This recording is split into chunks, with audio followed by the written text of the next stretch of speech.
Buenas tardes. Bueno, gracias por participar nuevamente del segmento este de Balance University en el capítulo CDRs. Bueno, vamos a tratar de revisar un poco las estrategias, ver qué pasó en los mercados desde la última vez que nos reunimos, y contarles algunas ideas nuevas que tenemos. Digamos, no podemos soslayar que estamos pasando un momento bastante crítico en el país, con el dólar, sobre todo contado con liquidación y demás, y todos los tipos de dólares que están tradeando y con esta brecha que hace realmente que todo sea mucho más difícil.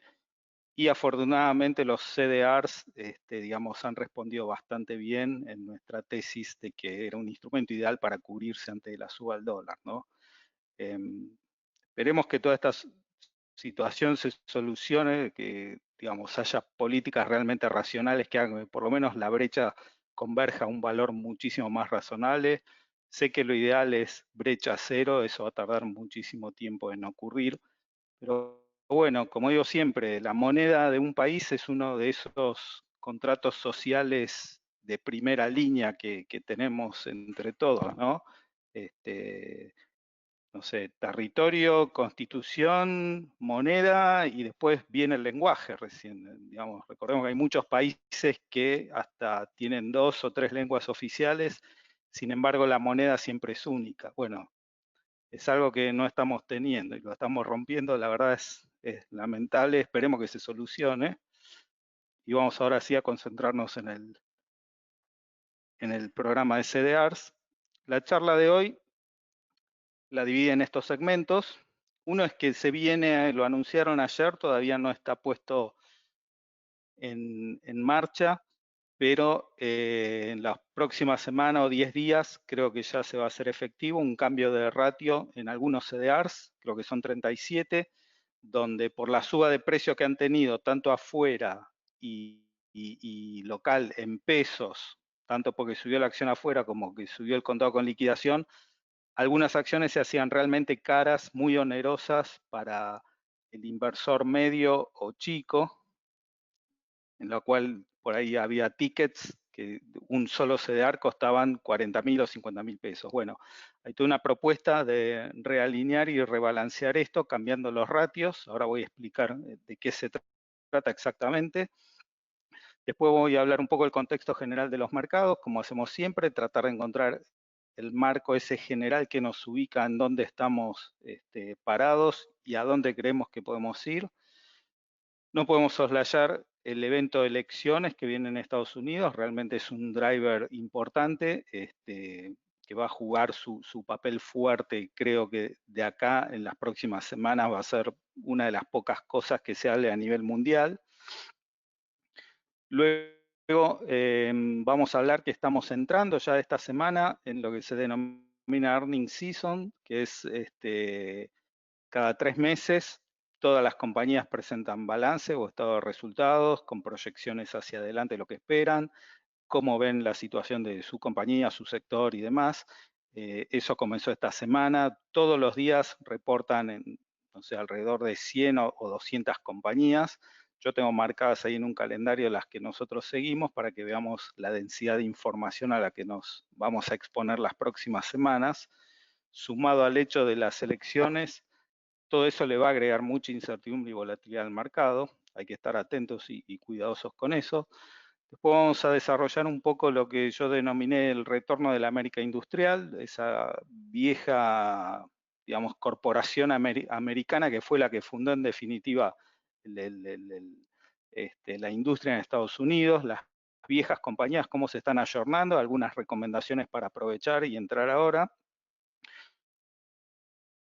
Voy a mencionar 3 o 4 acciones nuevas que recomendamos, más revisitar algunas anteriores y después una breve mención para no extendernos mucho porque hay muchísimo material.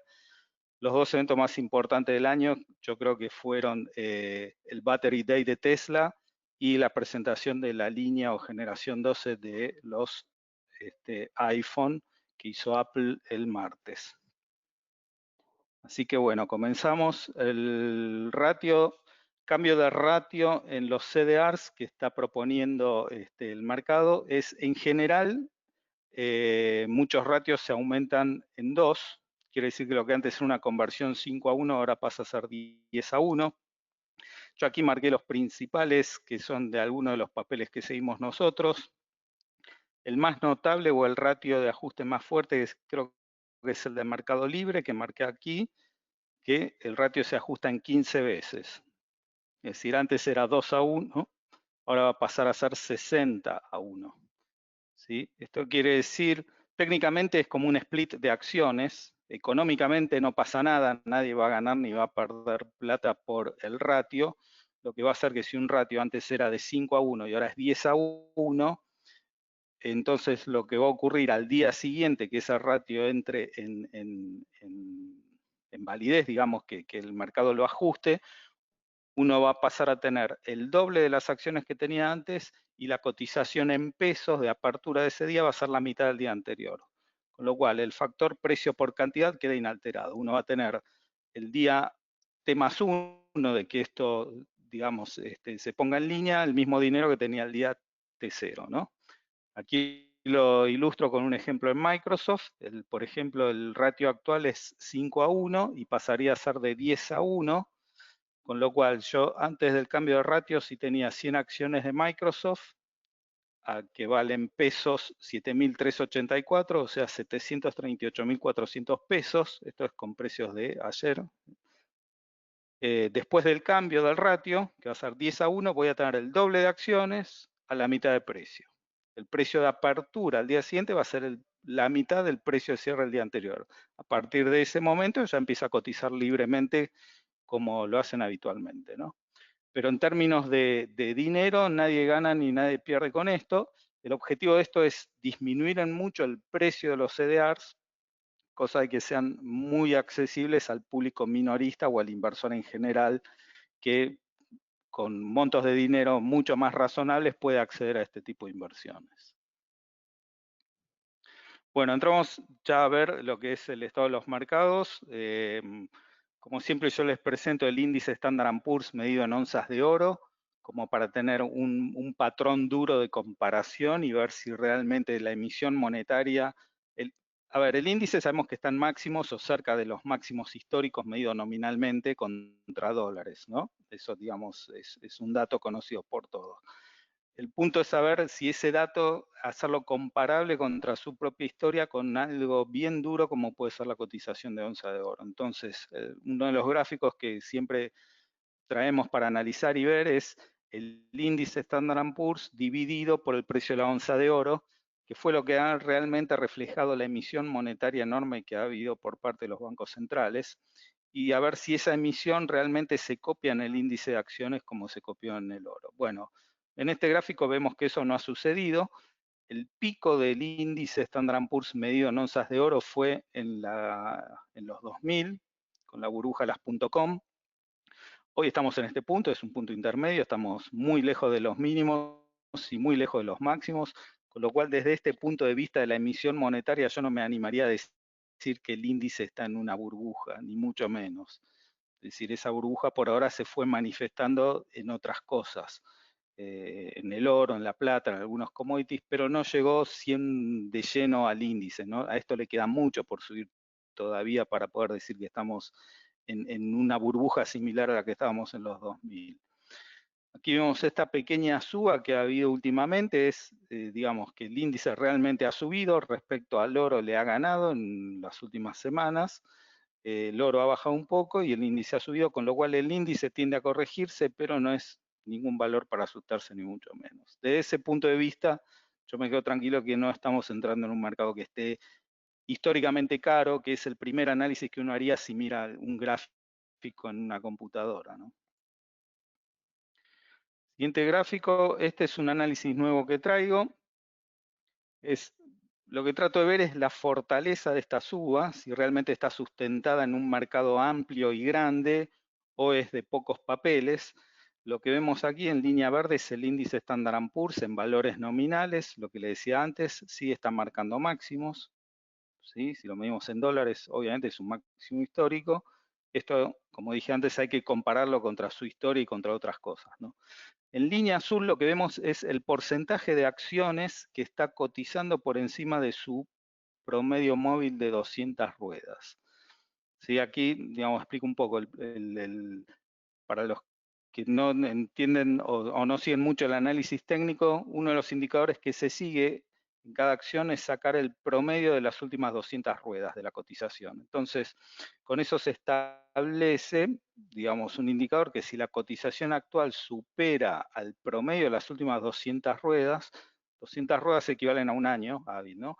Entonces, si el precio de la acción supera el promedio de las 200 ruedas, se dice que esa acción está en una tendencia alcista definida, porque está valiendo más que su promedio histórico de hace un año atrás.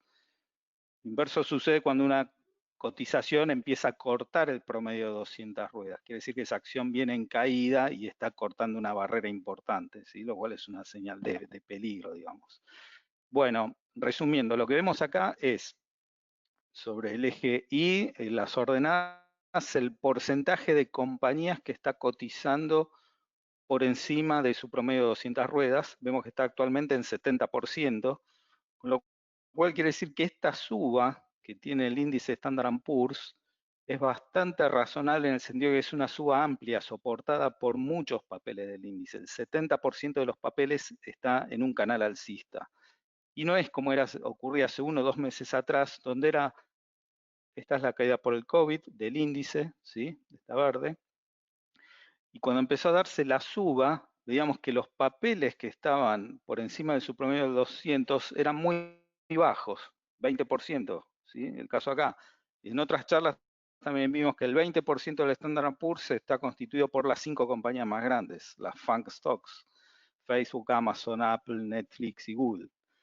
Bueno, entonces, ese sí era un análisis que ocurría cuando esta tendencia empezó a darse en el Standard & Poor's. Las primeras que picaron o que subieron fuerte eran las 5 grandes y el resto del índice todavía estaba muy por debajo o no había superado a su promedio histórico de 200 ruedas atrás. Bueno, esa situación se fue, digamos, extendiendo a todos los papeles del mercado.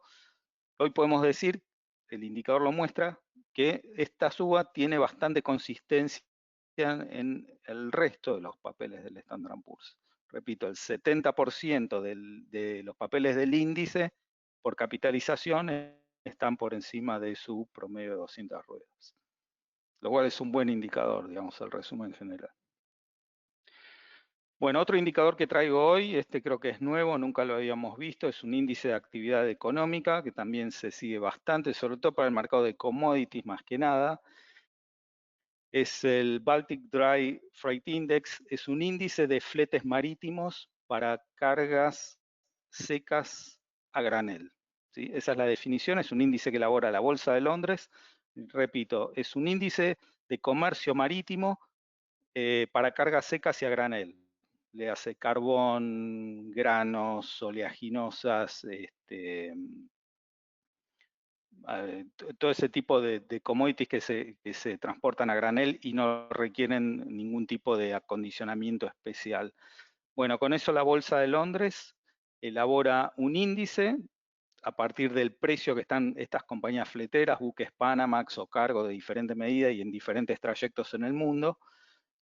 Y con ese índice se establece, por ejemplo, en periodos de crecimiento económico de alto consumo, si ese índice está para arriba, quiere decir que estas compañías se están vendiendo más y facturando más por el precio de esos fletes.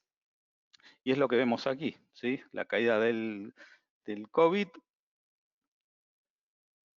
y la posterior recuperación que está viendo en el comercio internacional. Con lo cual quiere decir que hay cierto sustento también a una mayor actividad económica.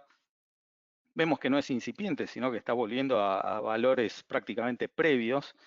¿Sí? Quiere decir que el comercio internacional, sobre todo de commodities, se reactivó bastante. Bueno, ahí hay algo de la suba del oro, la plata, los granos que está viendo ahora. Toda esa emisión monetaria, en definitiva, fue a parar a ese mercado y se está moviendo. En la siguiente, este mismo índice lo comparamos con otro gráfico que ya vimos a veces, que es el Dr. Copper o el cobre, también que es un gran anticipador de ciclos económicos. por el alto uso que tiene en la industria este metal. También vimos cuando lo comparamos contra el índice Standard Poor's, digamos, fuerte predicción que tenía sobre movimientos futuros, ¿sí? Y vemos también el cobre está subiendo de precio, volviendo casi a niveles precrisis, quiere decir que la industria también se está moviendo, ¿sí? El cobre no deja de ser un commodity, o sea, también obviamente la emisión monetaria le llegó al precio, pero no es un metal que podamos decir que esté deprimido en el mercado, sino todo lo contrario. Bueno, este análisis me lo pidieron bastante, lo volví a traer, es el análisis de estacionalidad. Repito, lo que hace este estudio es tomar año a año, año a año, cada mes, y analizar qué pasó en ese mes en los últimos 5 años. ¿sí? Tratar de establecer si hay alguna estacionalidad en los precios donde podamos decir, por ejemplo, siempre en esta época del año sucede esto o siempre sucede lo otro, o ese tipo de análisis con algún grado de certeza. Bueno, haciendo el análisis para los últimos 5 años del Standard Poor's, actualmente estamos acá en octubre. Octubre, habíamos visto, suele ser un trimestre flojo, agosto, septiembre y octubre. Pero se viene noviembre. Noviembre, el 100%, todos los últimos noviembre de los últimos 5 años el mercado ha subido. ¿Y cuánto ha subido? Un promedio que figura aquí de 2,9%. ¿sí? Entonces, estamos llegando a noviembre. Estacionalmente noviembre es un mes muy bueno para la bolsa. No olvidemos que en noviembre también son las elecciones. ¿sí? Tenemos todo ese factor de incertidumbre que se incorpora este año. Si hacemos este mismo estudio para el índice Dow es lo mismo. Todos los noviembre de los últimos 5 años el índice Dow ha subido, un promedio del 4%, es una suba más que interesante.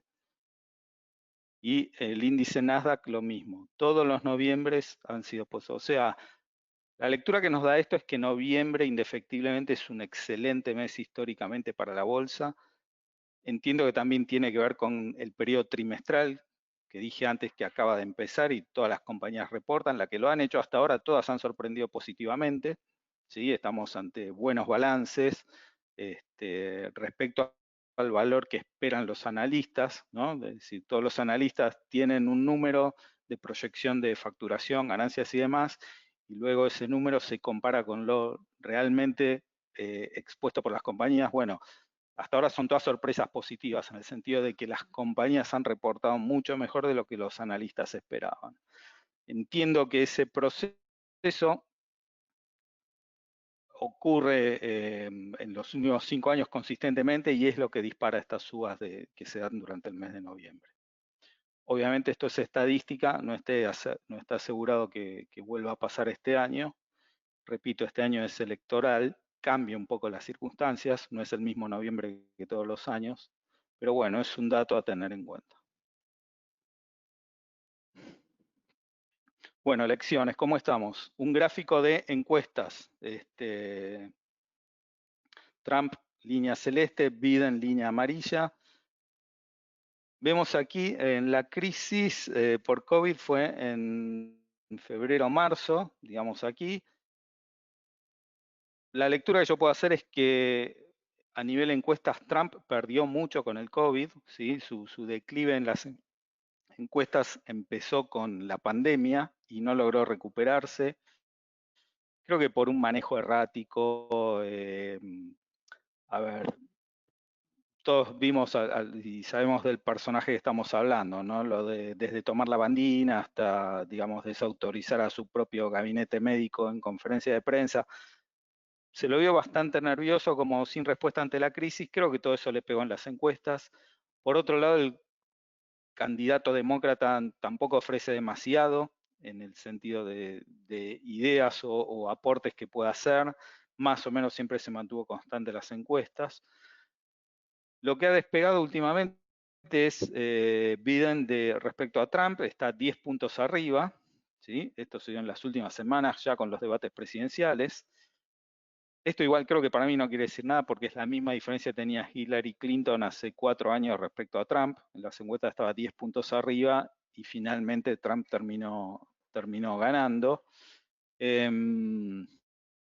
Probablemente, digamos, yo no tengo elementos para juzgar quién gane, pero creo que con un mercado positivo en el año y subiendo como viene ahora, y ante la clase de oponente que tiene Trump, va a ser muy difícil para Biden derrotarlo. Pero bueno, estos 10 puntos todavía están en juego, quedan algunas semanas de debate y creo que, como siempre ocurre, la rosca política se va a poner picante, ¿no? Bueno, en este gráfico quise analizar si realmente hay algún tipo de correlación entre encuestas y mercado. La verdad no encontré nada. Esto es previo a la pandemia. Índice Standard & Poor's en naranja, encuestas de Trump celeste, ¿no?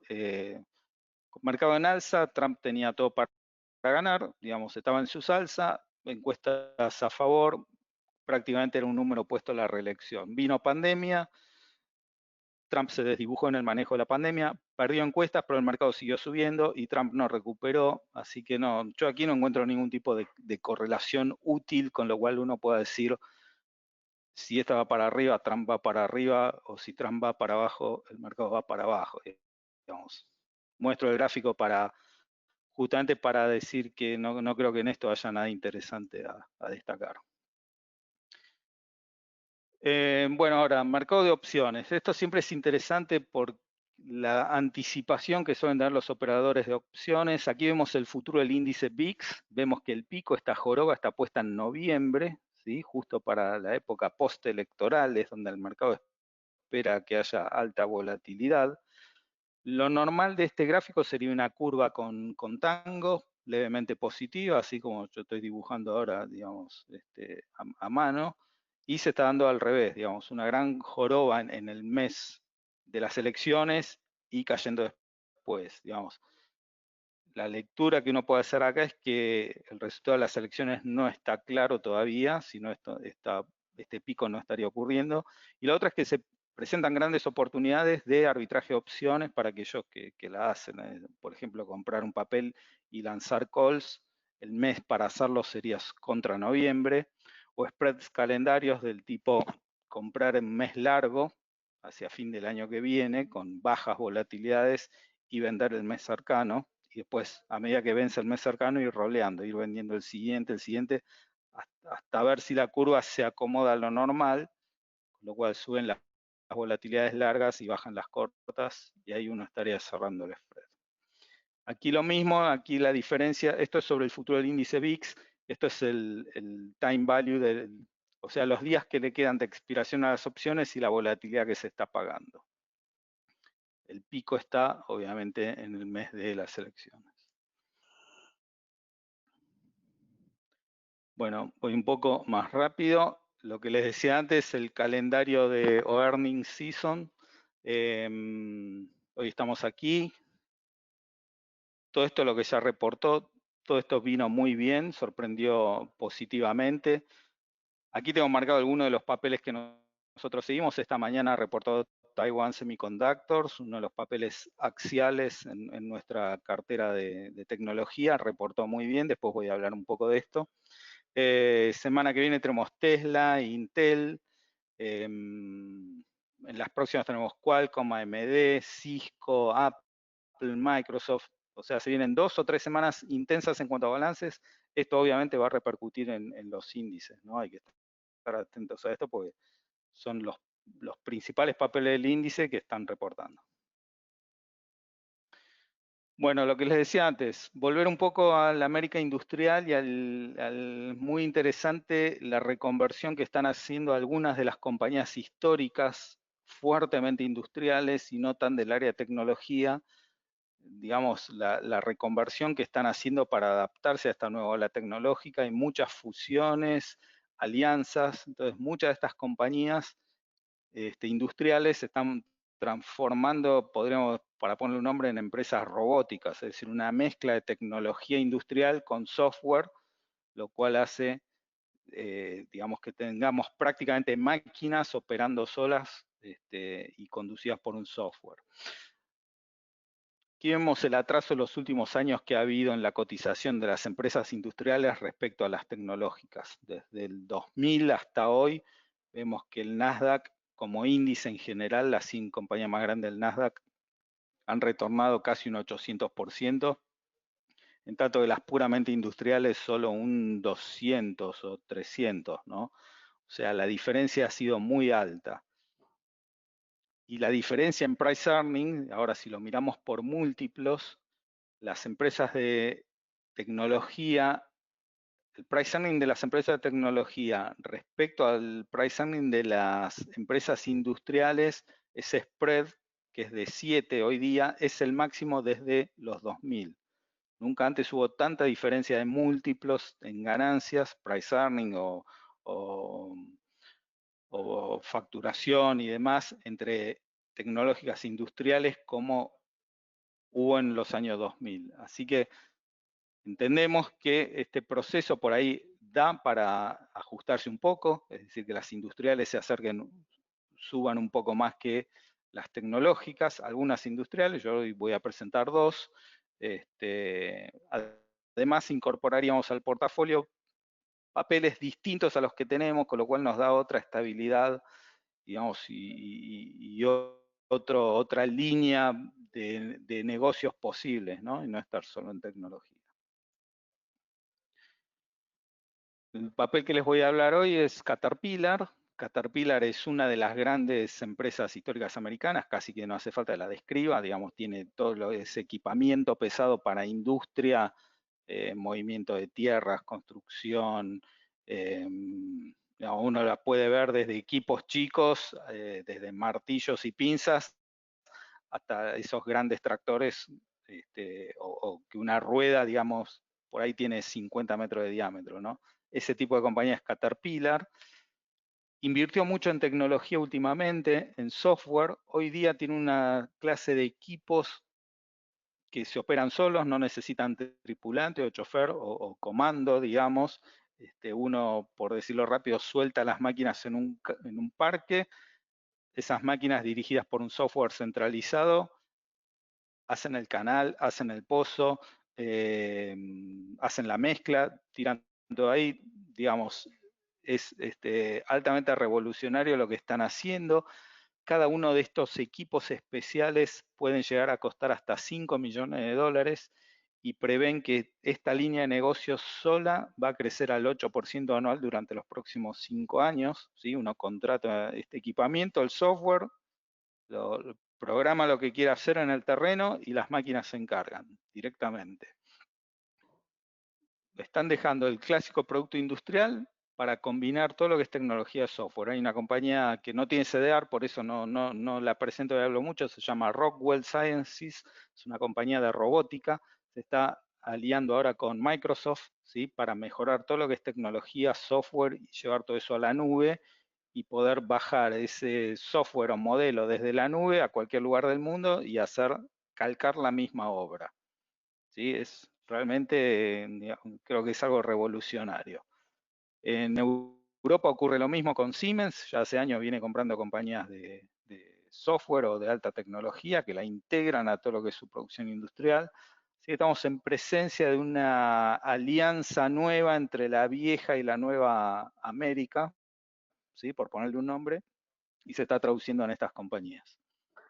La otra de la que voy a ver, bueno, aquí tenemos una página que nos muestra el consenso de analistas, todos los analistas que siguen a las compañías, esto lo vamos a ver para todos los papeles que hagamos, y el rango de ganancias o recomendaciones que tiene. Caterpillar por ahora tiene un moderate buy, es la misma cantidad de analistas que la califican como compra y otros en mantener. Todavía no ven la chance de comprar, pero aquí vemos los rangos máximos esperados de precio de aquí a un año. La próxima compañía que voy a hablar es una de las compañías más antiguas de Estados Unidos. Creo que tiene más de 150 años de historia, tampoco hay que presentarla demasiado. General Electric, creo que el día que se abrió la bolsa de Nueva York, esta debe haber sido la primera o segunda compañía en cotizar. Estuvo en todos los periodos de la economía americana con diferentes productos.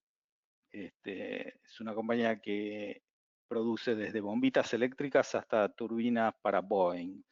Bueno, ese gran despliegue de diversificación industrial en un momento le jugó en contra a General Electric, el nivel de endeudamiento era muy alto y en algún punto se temió por la continuidad de la compañía porque el cash flow que generaba no podía sostener los niveles de deuda que habían generado. Esto hace 2 años provocó después la salida de Welch, el histórico CEO de la compañía y demás, un cambio de management que se dedicó a centralizar la compañía en los negocios que realmente entienden y son profitables, o sea, compañías que ganan dinero en los que interviene General Electric, volviendo a esa máxima que decía Welch, que General Electric en el mercado que está tiene que ser número 1 o número 2. Si no, no le sirve. Digamos, ampliar una nueva línea de negocios y no liderarla no está en el espíritu de General Electric. Bueno, Larry Culp los últimos 2 años hizo un gran proceso de desinversión, de bajar deuda, de salir de negocios no estratégicos, concentrar la compañía en lo que sabe hacer. Entendemos que está en uno de los negocios que va a ser el negocio, o uno de los grandes negocios de la década, que es energías verdes o renovables. O sea, General Electric tiene una gran presencia en lo que es mercado eólico, por su experiencia en el mercado de turbinas, así que se están centrando mucho ahí. No solo eso, Goldman Sachs acaba de ponerle una recomendación con una proyección de suba de hasta 50% en el precio para dentro de un año. Esto es el gráfico General Electric, los últimos 2 años. Esto, si lo vemos en la historia, se va de escala porque viene de alrededor de $30 por ahí. Hoy está aquí en la zona de 7. Vemos que esta zona es una gran zona de soporte, por lo que entendemos. Hace mucho tiempo que viene operando en la zona entre 6 y 7 dólares. Estas barras violetas al costado es un histograma de volumen. Lo que hace es medir el volumen que se opera a este precio que está acá. ¿Sí? Entonces, cuanto más grande es la barra, quiere decir que hay más volumen acumulado en esta zona de precios. Lo cual nos da una lectura que es una zona muy operada, una zona de soporte, o lo que se entiende técnicamente por acumulación, donde hay grandes manos comprando, acumulan este volumen.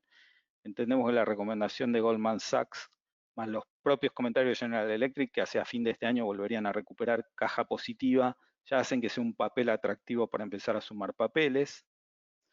El 50% de suba objetivo que le pone Goldman, si hoy vale 7 dólares, lo ubicaría en 10, ¿sí? Que 10 vemos es otra gran zona de barras violetas de acumulación de volumen que representa toda esta zona de acá, ¿sí? Es decir, todo este periodo que lateralizó en estos precios, todo este volumen es lo que representan estas barras de acá. Así que entendemos que este es un piso más que interesante para ir sumando los portafolios, ¿sí? Un papel que estamos seguros que no estamos comprando caros y que es un papel para comprar y tener y esperar. Proyecciones de General Electric, de los analistas, compra moderada, es decir, la mitad de los analistas recomiendan compra, la otra mitad recomiendan mantener.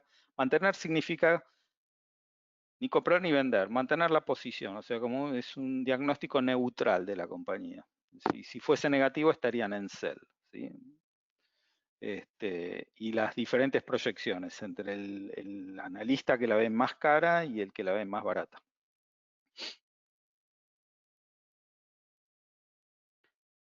Bueno, otro papel que quiero hablar, me parece muy interesante, es tanto Federal Express como UPS. UPS no tiene CDR, entonces me concentro en Federal Express.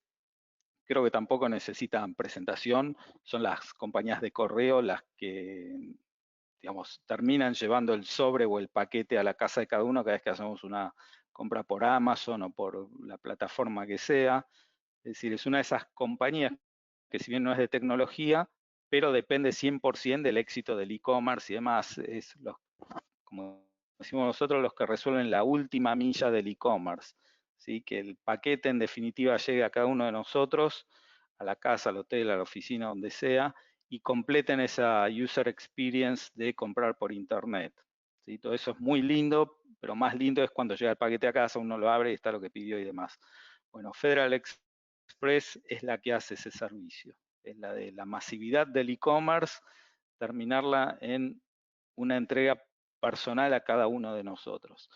Entonces, aquí vemos la fuerte recuperación que tuvo Federal Express, es casi lógica después de la pandemia, porque todo el mundo se centró en sus compras en hacerlas online. Lo que yo les decía que actualmente sacaron un update del negocio, tanto UPS como Federal Express, que esperan que esto, digamos, ellos vienen operando al máximo de capacidad desde marzo, desde que se desató la pandemia, pero ven que esto va a crecer mucho más ahora en este trimestre por el tema de las fiestas de fin de año. O sea, pandemia más fiestas va a hacer que todo lo que sea e-commerce, esto también nos da un dato adicional para Mercado Libre o Amazon y demás, digamos que todo este tipo de e-commerce crezca mucho. Ellos esperan un crecimiento en la facturación para el segmento de e-commerce solo del 30%, solo para lo que es e-commerce. Entonces dijeron que van a salir a contratar a 70.000 empleados temporarios para atender el tema de las compras durante las fiestas. UPS habla de 100.000 empleados temporarios. Y ambas compañías están contratando centros de distribución, hubs y software y tecnología de clasificación de paquetes, sobres y demás para atender a todo esto muy rápido y eficiente, que es en definitiva lo que quiere todo el mundo que está atrás del e-commerce, ¿no?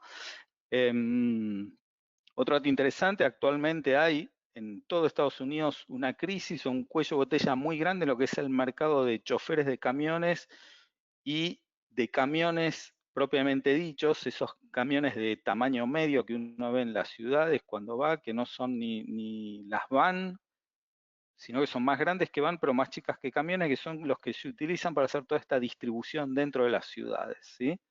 Bueno, hay una crisis de abastecimiento y de choferes para este tipo de máquinas, así que también es un dato a tener en cuenta.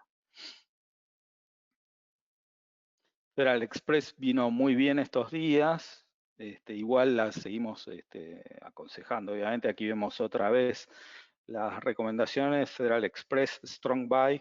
Aquí sí hay muchos analistas que recomiendan la compra directamente y muchos más que los que recomiendan mantener, ¿no? Y las proyecciones de precio de aquí a un año.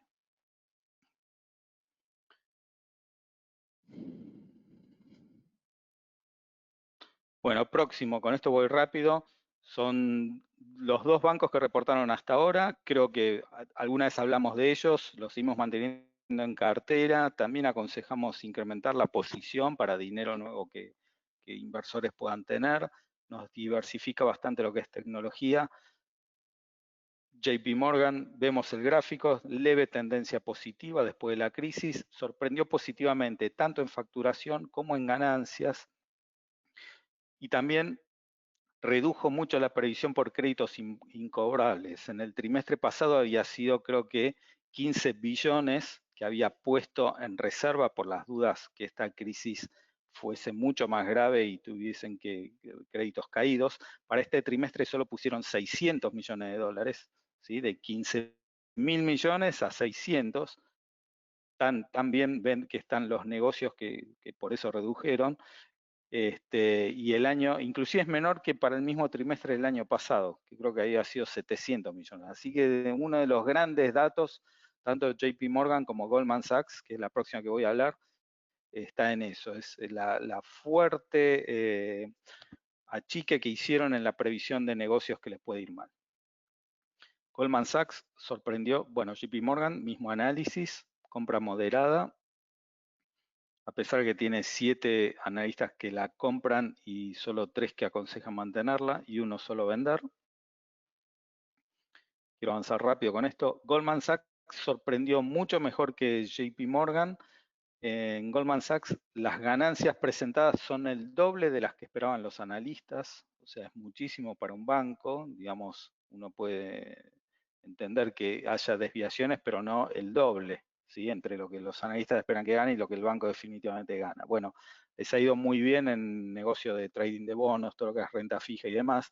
Goldman es un banco diferente a JP Morgan en ese sentido. Goldman tiene mucha más exposición de cartera propio que de individuos de retail. Así que, digamos, ganancias han sido el doble de lo esperado y la previsión por créditos incobrables también la han disminuido mucho de un trimestre a otro. El trimestre anterior había sido 1.6 billones, JP Morgan fue 15 billones, o sea, 10-1, y para este trimestre Goldman previsionó solo 300 millones de dólares, ¿sí? O sea, prácticamente nada. Misma recomendación, Goldman, compra moderada, tiene 10 analistas recomendando comprar, solo 5 mantener y ninguno recomienda la venta. Proyecciones de precios y el upside que uno puede esperar a partir del precio actual, 18%. Realmente si hay que elegir entre una de las dos, yo iría por Goldman porque presentó mucho mejores números que JP Morgan. Bueno, ahora voy rápido.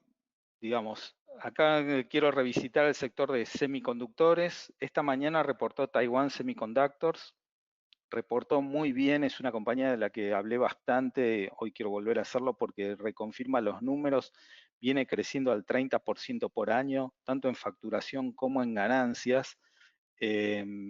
Aquí la comparo contra sus pares, en realidad está mal dicho pares, porque si en todas son semiconductores, en realidad Taiwán es una fábrica de semiconductores y el resto son las compañías de semiconductores realmente. ¿Sí? Cada una de estas de aquí son clientas de Taiwan Semiconductors. Nvidia, AMD, Qualcomm, Intel, la propia Intel que ha tenido problemas de diseño en toda su línea, algunos de sus diseños se los manda a hacer a Taiwan Semiconductors. En el mundo hay dos grandes compañías de semiconductores, ¿sí? Una es Taiwan Semiconductors, la otra es Intel. El resto, las que vemos aquí, AMD, Qualcomm, es lo que se llama fabless, o sea, compañías de semiconductores sin fábrica. Diseñan a pedido y lo mandan a fabricar a Taiwán o a alguna otra. La más grande de todas es Taiwán, tiene más del 55% del mercado de producción de chips independientes, circuitos integrados y demás. Les decía, esta mañana reportó, sorprendió otra vez en facturación y en ganancias. En este gráfico Taiwán es esta, ¿sí? Para mostrarles lo poco que subió respecto a lo que subieron las demás, siendo estas compañías que mandan a fabricar a Taiwán, con lo cual si a estas compañías le va muy bien, a Taiwán debería irle por lo menos igual de bien. Esta que está aquí es Intel, en su momento también hablamos, mencionamos que era momento de compra, vamos a reiterar, vamos a ver que está subiendo, está recuperando precio, es de todas la más atrasada y de todas estas creo que es la más grande. Intel tampoco necesita presentación, pero bueno, ahora vamos a hablar.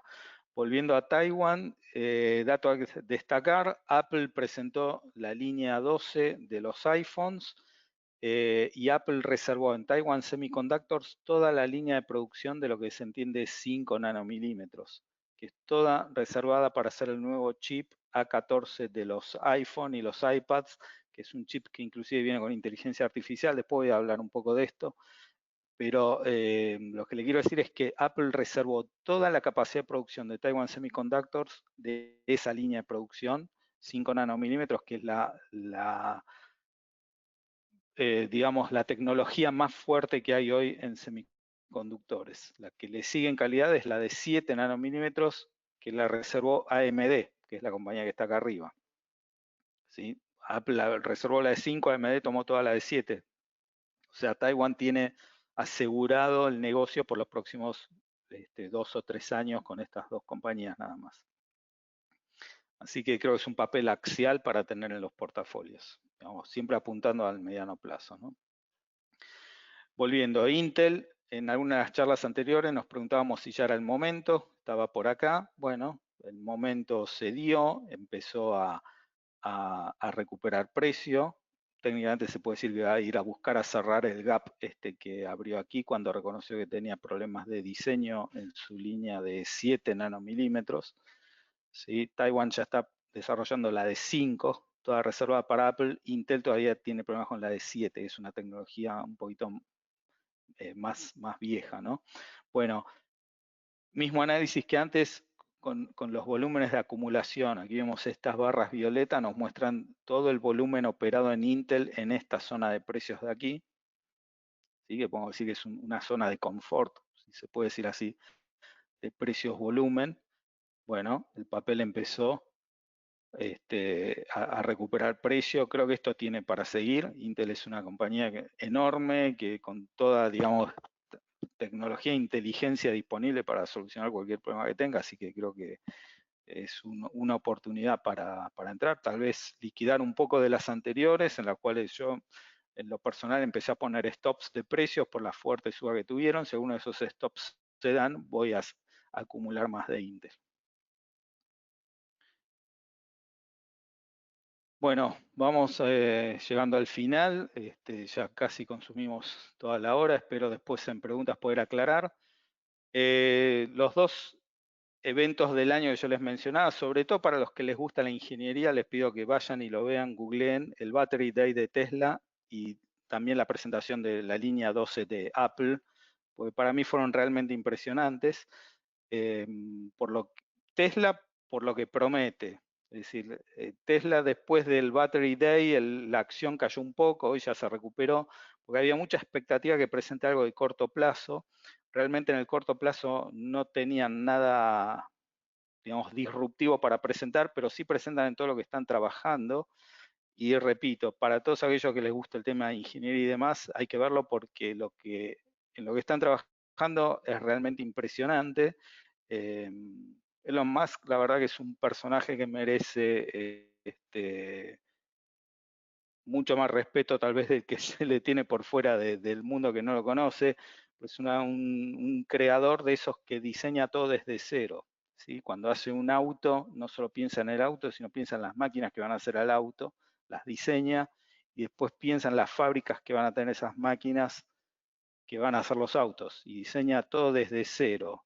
La nueva línea de Tesla, él la concibe como que el auto, digamos, no es un auto más una batería, el auto es parte de la batería. Entonces ahí está uno de los grandes secretos de Tesla, de su diseño y su eficiencia en el famoso torque que hablan de la batería eléctrica, ¿no? Que el auto en sí mismo, la carrocería, es parte de los ánodos y cátodos de esa batería, entonces hace que todo sea mucho más eficiente. Bueno, no, para no ponerme técnico, pero la historia va por ahí.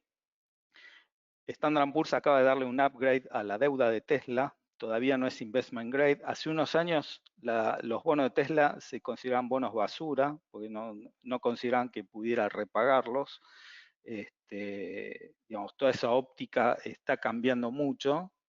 De hecho, lo que subió la acción y las ventas, digamos, se está cumpliendo año a año lo que Elon Musk prometió hace 3 o 4 años cuando diseñó todo el proceso de Tesla.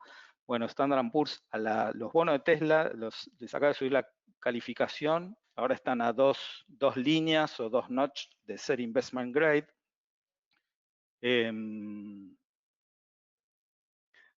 Así que, digamos, ahí se está viendo también el proceso de todo el negocio de Tesla, ¿no? Después, nos preguntábamos el negocio de la década, si va a ser todo el relacionado a energías renovables, entendemos que sí, y Tesla es la compañía líder en un sector que va a ser líder. Así que creo que también hay que empezar a mirarlo por ese lado. Si uno mira a Tesla en los números, obviamente está carísima, no se puede justificar este precio, pero bueno, haciendo retrospectiva, eso ocurrió en todas las compañías de alta tecnología que dominan el mundo. O sea, uno nunca hubiera comprado Amazon por el price earning, o Facebook, o Twitter, o Google. Es otro tipo de compañías con otra visión, y Tesla está teniendo eso que para mí tuvo Apple en el principio, que es vende un objeto, o sea, vende un auto, con lo cual hay por lo menos destinado uno para cada persona. Algunos van a tener más de uno, como sucedió con el iPhone. Obviamente es un ticket caro por ahora, pero vende un objeto de primera calidad, aspiracional. Hay un personaje atrás, como fue Steve Jobs en su momento. Digamos, ahora está Elon Musk. Son personajes que por sí solo impulsan a la compañía.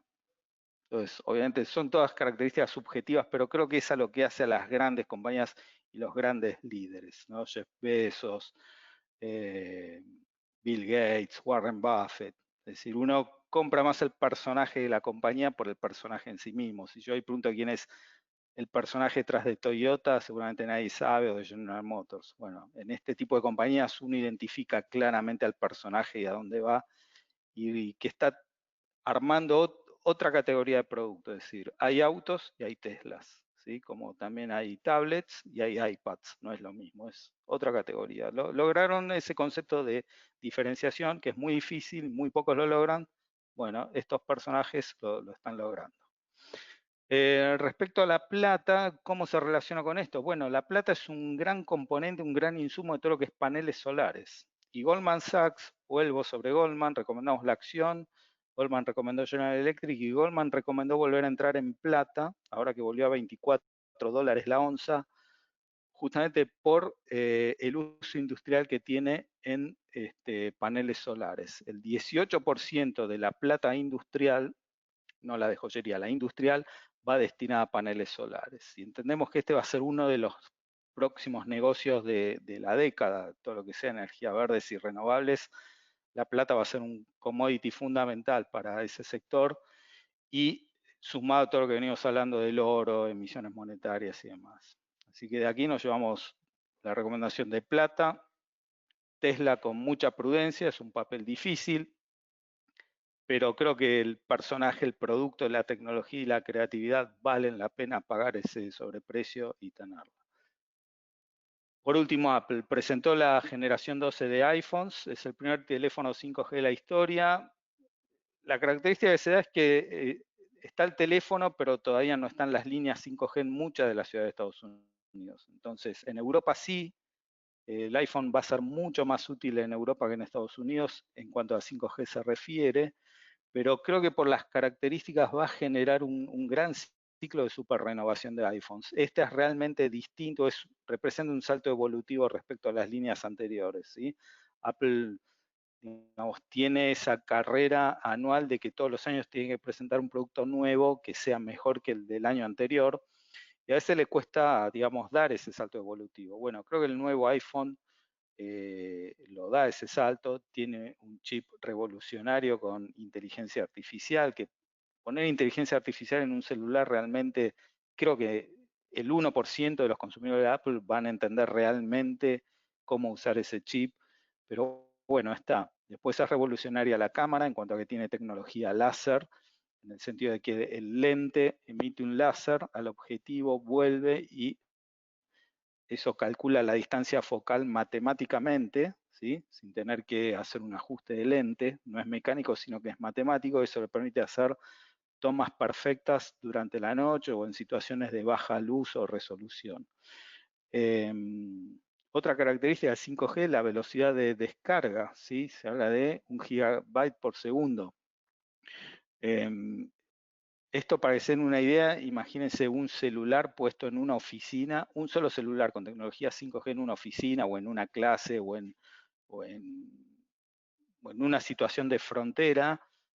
Ese solo celular puede darle banda ancha al resto de los integrantes de la oficina. Hasta 100 o 200 personas vía Wi-Fi pueden estar conectados a un celular 5G y ese celular 5G darle banda ancha a todos porque se conecta a esa velocidad a la red. O sea, el uso para esto puede ser ilimitado, faltan todavía las aplicaciones y las mentes que realmente desarrollan aplicaciones para esto, pero bueno, creo que hay que estar, creo que esta vez sí Apple va a lograr un gran ciclo de renovación del teléfono o la unidad anterior a la nueva. Si hay gente que se quedó en el 10, todavía no había comprado el 11, pero creo que tanto versiones 10 y 11 sí van a querer tener el 12, así que Apple está en la lista de acciones recomendadas.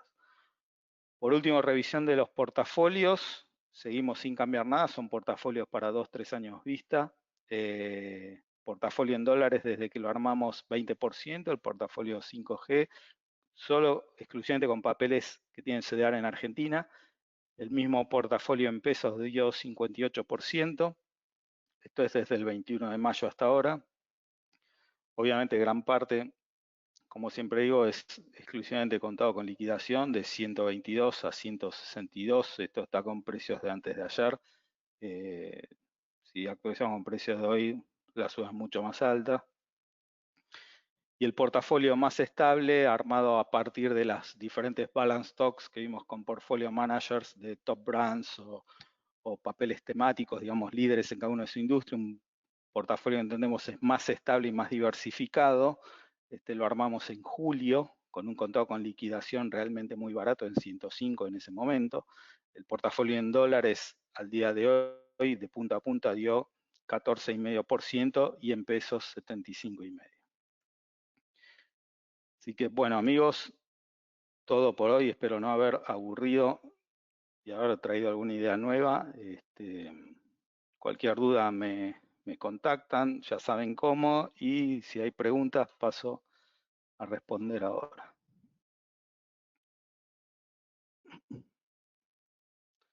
Bueno, preguntas. A pesar del bajo volumen en dólares, ¿ven oportunidades en arbitraje? Oportunidades de arbitraje siempre hay que estar muy atento. Empezamos a hacernos más especialistas en cotizar CDRs contra dólares, o sea, Tesla D, Apple D, Intel D. Si hay alguno en particular que quieran operar, nos llaman y lo podemos cotizar. Oportunidades de arbitraje siempre hay que estar atento ahora al cambio de ratio. El cambio de ratio va a generar cambio también en los costos de arbitrar los CDRs entre afuera y acá, porque al ser el ratio más grande, algunos costos se incrementan, con lo cual uno puede esperar ver valores de contado con liquidación implícito en las cotizaciones CDR más alto que el contado con liquidación puro que uno puede ver en el mercado de bonos, ¿no? Si el cambio de ratios potenciaría el volumen operado de CDR, sí, entiendo que sí. Al hacerlo más baratos en pesos, mucha más gente va a poder acceder a operar en CDRs. El mercado se va a hacer más líquido. Esperemos que haya menos spread entre compra y venta. ¿Sí? Todo eso favorece al mercado. El cambio de ratio significa entonces que en adelante debo comprar más CDR si quiero canjear por una acción de USA, correcto. ¿Sí? Eso es justamente, por ejemplo, volviendo al caso de Microsoft, hoy necesitas 5 Microsoft para generar una acción de afuera, a partir del cambio vas a necesitar 10. ¿Sí? Esas 10 te van a costar la mitad de precio que las 5, pero el ratio para convertir es el doble que antes.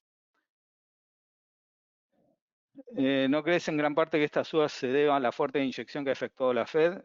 En parte sí, pero no creo que toda la suba se deba a eso. Los balances vienen confirmando que las compañías ganan dinero.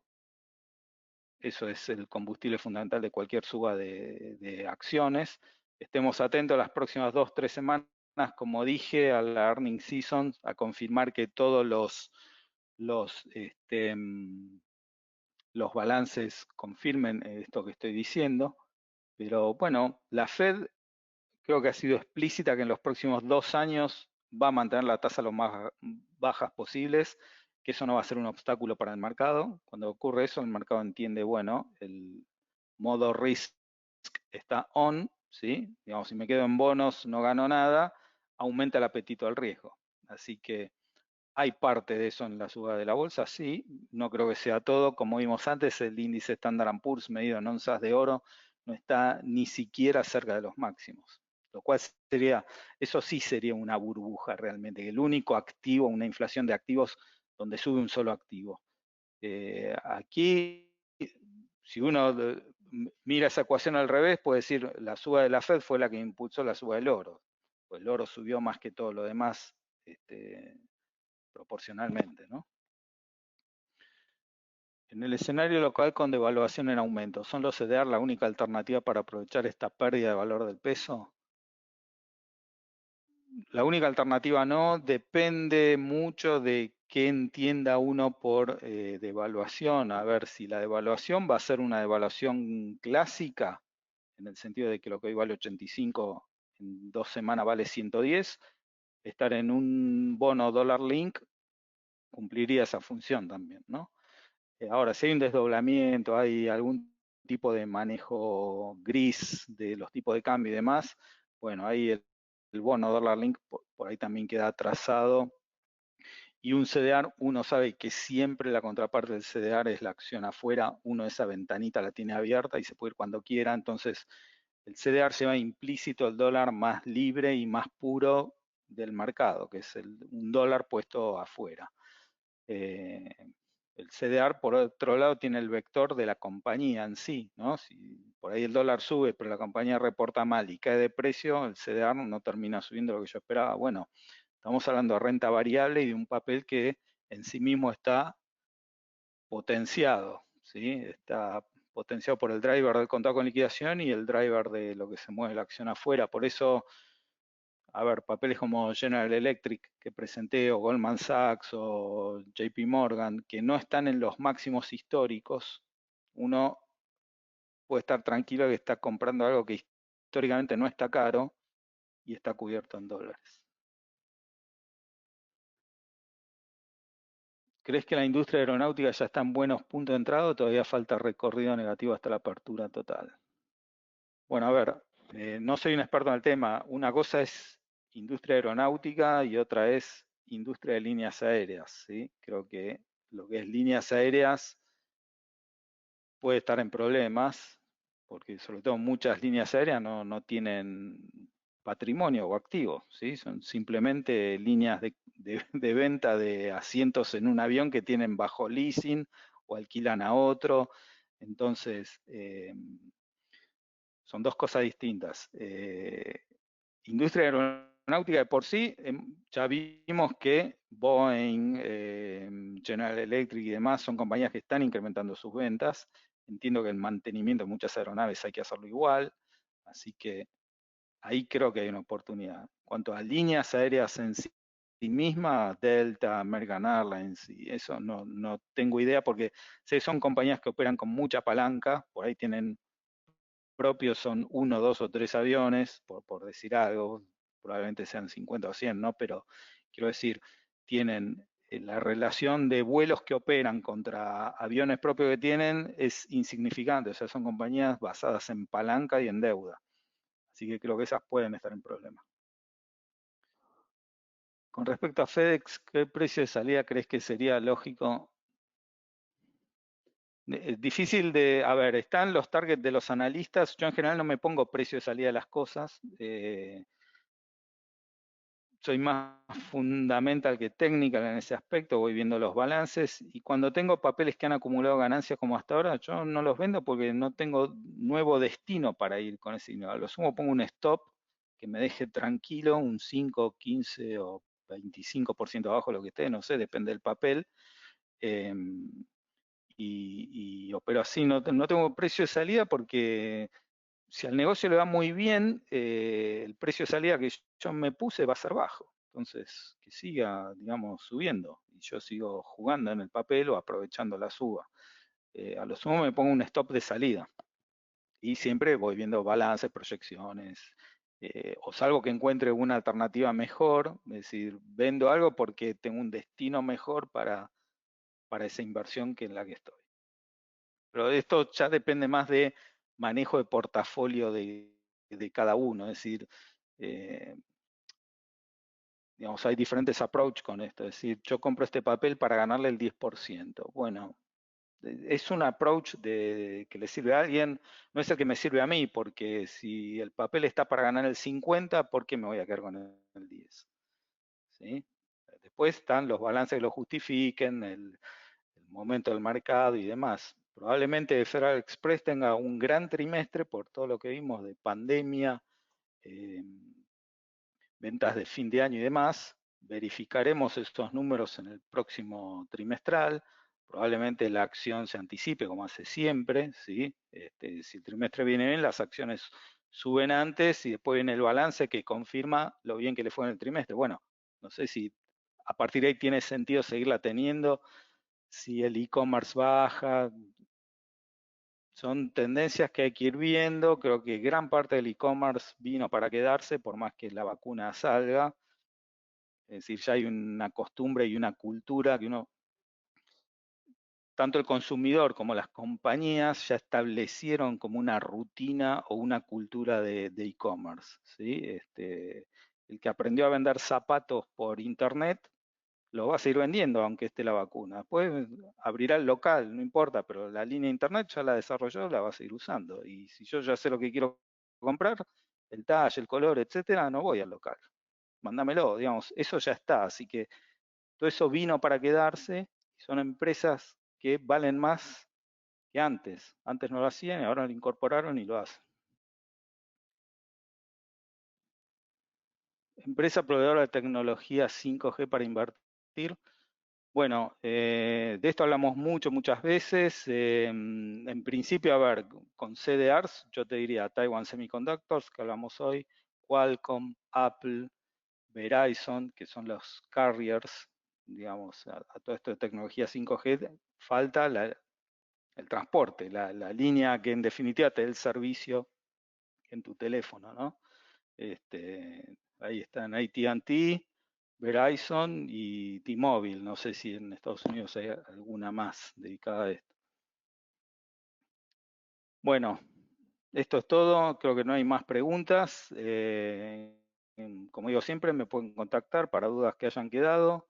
Y a partir de mañana creo que todo este material ya está publicado en redes y demás. Así que, amigos, muchas gracias por estar, por el tiempo y espero que lleven bien todo el tema pandemia y demás.